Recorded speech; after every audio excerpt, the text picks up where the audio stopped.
देखिए बेटा, हमारा जो टॉपिक चल रहा है, ये पुस्तक चल रही है अभिव्यक्ति और माध्यम। इसमें संचार जो तत्व है, संचार के माध्यम, तो संचार और माध्यम में चल रहा था। इसमें हम संचार के तत्व पढ़ रहे थे। संचार के तत्वों में स्रोत तो हमने आपको कल बता दिया। पहला तत्व है स्रोत। इसके बारे में, या संचारक। स्रोत या संचारक क्या होता है? जहाँ से हमें सूचना प्राप्त होती है, जिसके द्वारा सूचना प्राप्त होती है, वो स्रोत या संचारक प्राप्त कहलाता है। दूसरा जो तत्व है वो है कूटीकृत या कूटवाचन। कूटीकृत या कूटवाचन क्या होता है? कूटीकृत या एनकोडिंग, सॉरी, कूटीकृत या एनकोडिंग। कूटवाचन अलग होता है। कूटीकृत या एनकोडिंग। एनकोडिंग,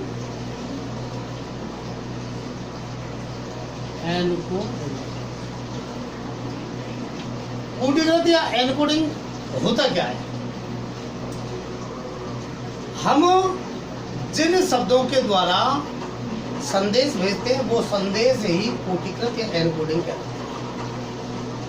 अब संदेश हमें भेजना है, हमें जो है सूचना पहुंचानी है, तो वो सूचना हमें ये भी पता होना चाहिए कि हम जिसके लिए सूचना पहुंचा रहे हैं, वो सूचना, उस संदेश को, उन शब्दों को या उन शब्दों की भाषा को वह व्यक्ति सामने वाला जानता है या नहीं जानता है।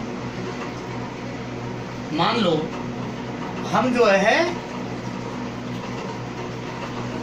अंग्रेजी में अपने पिताजी को एक पत्र भेजते हैं, और पिताजी बिल्कुल पढ़े लिखे नहीं है, और अंग्रेजी भाषा में लिख करके भेजते हैं। हिंदी वो थोड़ा बहुत हिंदी पढ़ लेते हैं, थोड़ा बहुत। तो ये कूटवाचन या कूटीकृत या एनकोडिंग सही नहीं है।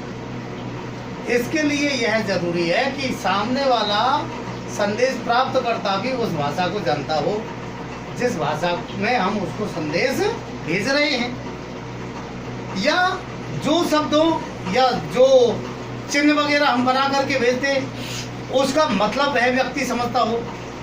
मान लो अमेरिका का कोई व्यक्ति हमारा मित्र है, और दीपावली के टाइम पर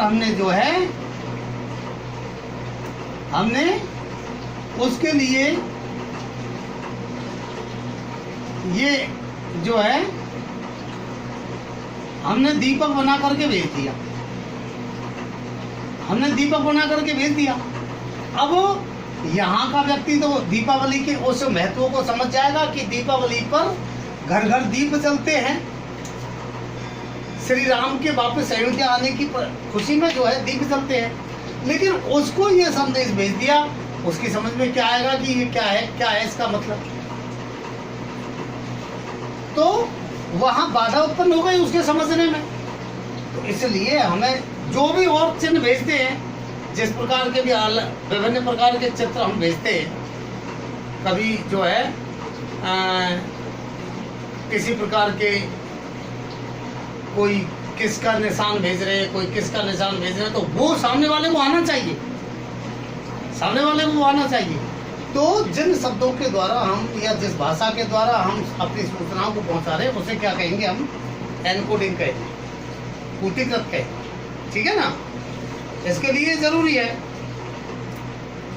इसके बाद जो अगला चरण आता है, वो आता है संदेश का। संचार प्रक्रिया में जो अगली बात है किसकी है? संदेश की। तो वो संदेश स्पष्ट होना चाहिए। कैसा होना चाहिए? संदेशों का बहुत महत्व होता है। हम संदेश क्या देना चाहते हैं उस कूटीकृत के माध्यम से या उस एनकोडिंग के माध्यम से। क्योंकि जो संचारक होता है, उसका एनकोडिंग की जो प्रक्रिया है, उस एनकोडिंग की प्रक्रिया पर पूरा अधिकार होना चाहिए। उसे समझ में आना चाहिए कि एनकोडिंग हमें किस प्रकार से करनी है, हमें संदेश किस प्रकार से भेजना है, हम किस व्यक्ति को संदेश भेज रहे हैं, उसे किस भाषा में संदेश भेज रहे हैं, किस तरीके का संदेश भेज रहे हैं। तो क्योंकि सफल संचार के लिए सही संदेश बहुत जरूरी है, बहुत ही आवश्यक है। इसके लिए ये आवश्यक है कि जो संचारक है, संचारक अपने संदेश को लेकर के खुद पूरी तरह से स्पष्ट हो कि मैंने जो बात कही है, मैंने जो बात लिखी है, वो बात बिल्कुल सही लिखी है, तरीके से लिखी है, वो एकदम कॉन्फिडेंट होना चाहिए। संदेश जितना स्पष्ट होगा, जितना सीधा सरल होगा, उतना ही सामने वाले को समझने में आसानी होगी, दिक्कत नहीं। तो अगला तत्व है क्या? संदेश। ठीक है। इससे जो अगला तत्व है वो है माध्यम। क्या है? माध्यम। ठीक है। अब उस सूचना को पहुंचाने का माध्यम क्या है? माध्यम में संचार के जितने भी माध्यम है वो सब माध्यम के अंतर्गत आते हैं। सूचना को पहुंचाने का माध्यम क्या है? माध्यम कोई टीवी चैनल है, इंटरनेट है, रेडियो है, टेलीविजन है, या समाचार पत्र है, क्या है? तो ये क्या है? ये सब माध्यम है भाई। माध्यम के जरिए ही तो संदेश पहुंचते हैं, माध्यम के द्वारा ही तो संदेश पहुंचते हैं। तो जो माध्यम है, जो अब इसमें जो बोले हुए शब्द हैं वो ध्वनि तरंगों के द्वारा जाते हैं। बोले हुए शब्दों की जो आवाज है वो जो ध्वनि तरंगों के द्वारा जाते हैं, और जो चित्र हैं वो प्रकाश तरंगों के द्वारा जाते हैं। चित्र किसके द्वारा जाते हैं? प्रकाश तरंगों के द्वारा जाते हैं। तो जिस माध्यम से हम संदेश भेज रहे हैं वो माध्यम भी जरूरी है, क्योंकि माध्यम नहीं है तो संदेश कैसे जाएगा भाई? अगर माध्यम है ही नहीं है तो संदेश जाएगा कैसे? नहीं जा सकता। तो ये सब टेलीफोन, समाचार पत्र, रेडियो, टेलीविजन, इंटरनेट, फिल्म, सब संचार के माध्यम है। क्या है ये? संचार के माध्यम है। अब अगला जो पॉइंट है संचार के तत्वों में, अगला जो तत्व है वो है प्राप्तकर्ता। प्राप्तकर्ता या रिसीवर,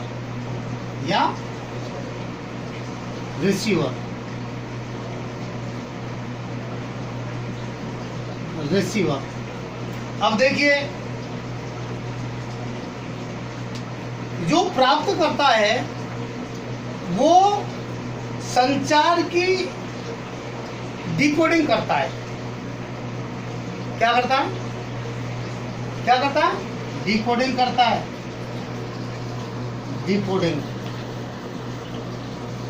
डिकोडिंग या कूटवाचन करता है। संचार की क्या करता है? डिकोडिंग या कूटवाचन करता है। मतलब संदेश हमने भेजा, आप लोग तो बहुत बारीकी से इसको बेटर तरीके से समझ सकते हैं, क्योंकि आपका तो काम ही नहीं है। ठीक है ना? पढ़ाई के साथ साथ अब जैसे हम संदेश भेज रहे हैं, हम पढ़ा रहे हैं, तो हम जो पढ़ा रहे हैं उसको आप पढ़ रहे हैं, तो आप जो पढ़ रहे हैं वो डिकोडिंग है। आप जो समझ रहे हैं संदेश को इसके माध्यम से, वो क्या है? डिकोडिंग है। टेलीविजन पर हम समाचार जो सुन रहे हैं या देख रहे हैं, पढ़ रहे हैं, वो डिकोडिंग। समाचार पत्र में हम समाचार पढ़ रहे हैं, वो डिकोडिंग है। या हमने अभी आपको एक दीपक का निशान बनाया, आपने उसको समझा, दीपावली पर आपके मित्र ने दीपक का चित्र आपको भेजा, आपने उसको समझा और उसने ये भेजा कि दीपावली की हार्दिक शुभकामना भेजी है, तो वो आपने जो समझा, आपने क्या किया? डिकोडिंग किया, कूटवाचन किया। क्या किया? तो रिसीवर जो प्राप्त करता होता है वही तो डिकोडिंग करता है भाई। संदेश जिसके पास जाएगा वो प्राप्त करता होता है, उसको क्या कहते हैं? रिसीवर या प्राप्तकर्ता कहते हैं। अब रिसीवर या प्राप्तकर्ता जो होता है वो कूटवाचन की, कूटीकृत की या एनकोडिंग की डिकोडिंग करता है। एनकोडिंग की क्या करता है? डिकोडिंग करता है। मतलब कूटीकृत जो संदेश जिस कूट भाषा में दिया है उसको वो पढ़ता है, कूटवाचन करता है। ठीक है? अब इसके लिए ये जरूरी है कि वो व्यक्ति उस संदेश को प्राप्त करने की योग्यता रखता हो जो संदेश सामने वाले ने भेजा। संचारक ने जो एनकोडिंग या कोटिकृत के माध्यम से जो संदेश हमें जिस माध्यम से भी भेजा है, उस माध्यम से उस रिसीवर को उसका डिकोडिंग आना चाहिए, तभी उसको संदेश प्राप्त होगा, वरना तो कुछ भी भेज दो। अब जैसे बहुत से अपन के मोबाइल में जो है उर्दू में या और विदेशी भाषाओं में कई बार कुछ बातें आती है। अब अगर हम उन भाषाओं को समझते ही नहीं है ना, अब उसमें स्रोत भी हो गया, संचारक हो गया, संचार भेजने वाला हो गया, उसने अपनी एनकोडिंग भी कर दी, संदेश भी उसमें उस एनकोडिंग में भेज दिया, और जिस माध्यम से मोबाइल के माध्यम से, इंटरनेट के माध्यम से जिस माध्यम से भेजा है वो भी भेज दिया। लेकिन हम जो रिसीवर हैं, हम प्राप्त करता है, अगर उसको पढ़ नहीं पाएंगे, डिकोडिंग नहीं कर पाएंगे, कूटवाचन उसका नहीं कर पाएंगे, तो उस संदेश का हमारे लिए कोई मतलब नहीं है। क्या भेजा है? ये तो वही वाली बात हो गई कि जंगल में मोर नाचा किसने देखा, तो उसने स्कूट जो है एनकोडिंग तो की है, उस एनकोडिंग के माध्यम से संदेश तो भेजा है, अब लेकिन हम डिकोडिंग नहीं कर पाए, तो डिकोडिंग नहीं कर पाए तो हमारा उस संदेश का कोई औचित्य नहीं। इसलिए हमें वो योग्यता होनी चाहिए, हमें वो योग्यता होनी चाहिए जिससे कि हम क्या कर सकें, संदेश को हम प्राप्त कर सकें, पढ़ सकें, डिकोडिंग कर सकें, समझ सकें। अब इसके लिए इसके बाद होता क्या है, फिर चौथा छठवां जो पॉइंट है, फिर अगली स्थिति क्या आती है, फीडबैक की। किसकी आती है? फीडबैक की। फीडबैक आप भरते ही हैं, ठीक है। तो फीडबैक का मतलब है जो संदेश आपको प्राप्त हुआ है, उस संदेश के बदले में आपने जो संदेश वापस दिया है, उसका जो उत्तर दिया है, या जो उसके बदले में जो संदेश दिया है, वो फीडबैक कहलाता है। उसे क्या कहेंगे? फीडबैक।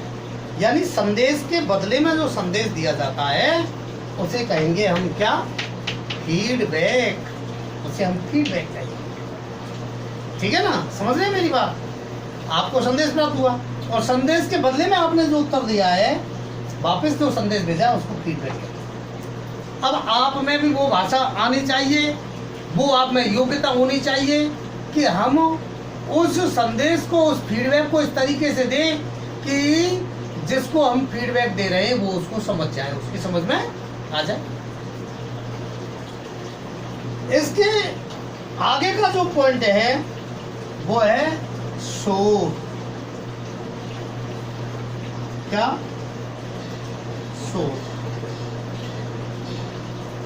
नॉइज। नॉइज कहते हैं अंग्रेजी में शोर को, ठीक है। अब देखिए आप, संचार या मीडिया के क्षेत्र में शोर कहते किसे, जरा ये समझ लीजिए।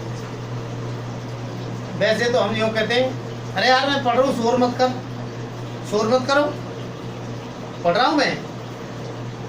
तो इसका मतलब है उसके पढ़ने में, पढ़ते समय समझने में दिक्कत आ रही है, उस आवाज से क्या आ रही है, दिक्कत आ रही है। इस दिक्कत को ही तो शोर कहते हैं, इस दिक्कत को ही शोर कहते हैं। हमने अगर संदेश भेजा है, हम जो है संदेश भेज रहे हैं, तो संदेश भेजने के समय उस संदेश में अगर इंटरनेट की, नेट की प्रॉब्लम हो गई तो वो शोर हो गया, टावर सही नहीं आ रहे वो शोर हो गया, या वो व्यक्ति में संदेश भेजने की क्षमता नहीं है, वो सही अपने विचारों को व्यक्त नहीं कर पा रहा, वो शोर हो गया, वो समझ नहीं पा रहा, वो शोर हो गया। कहने का मतलब ये है कि संदेश को एक स्थान से दूसरे स्थान पर पहुंचाने की स्थिति में, या एनकोडिंग के द्वारा जो है डिकोडिंग तक की स्थिति में जो भी प्रॉब्लम उत्पन्न होती है, जिस प्रकार की जो समस्या उत्पन्न होती है, उसके समझने तक की जो प्रॉब्लम होती है, उस प्रॉब्लम को ही हम कहते हैं क्या? शोर। क्या कहते हैं हम उसे? शोर कहते हैं। ठीक है ना? कहने का मतलब ये है, अब मैं देखिए इस शोर की दो स्थिति हैं। शोर को मैं आपको समझा देता हूं।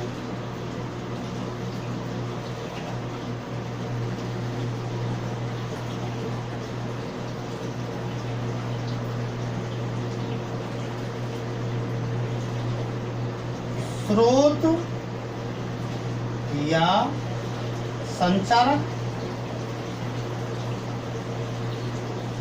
ठीक है, इसके अलावा संदेश, इसके अलावा माध्यम,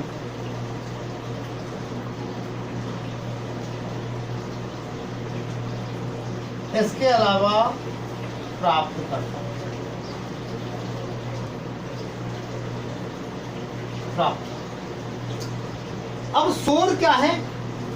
शोर ये है, या तो स्रोत जिससे संदेश प्राप्त हो रहा है वह उस संदेश को सही ढंग से नहीं दे पाएगा, उस संदेश को सही ढंग से नहीं पहुंचा पाया तो शोर उत्पन्न हो गया, तो ये शोर है। या जो संदेश है वह गया नहीं, किसी कारण से जो संदेश है वह गया नहीं तो शोर हो गया।